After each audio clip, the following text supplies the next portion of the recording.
మీ పిల్లలకు శ్రీరాముడు చిన్నప్పటి కథ గురించి తెలుసా?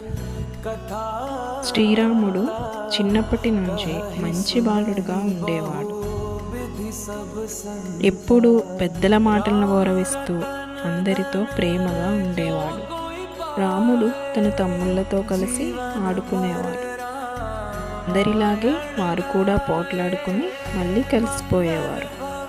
కొంచెం పెద్దవాడయ్యాక రాముడు తన సోదరులతో కలిసి గురుకులానికి వెళ్ళాడు.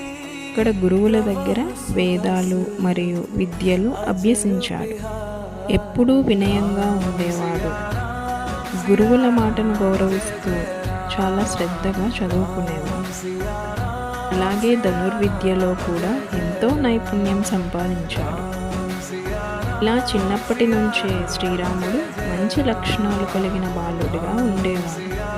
తర్వాత ఏం జరిగింది తెలుసుకోవాలనుకుంటే నెక్స్ట్ ఎపిసోడ్ దాకా వేచి ఉండండి.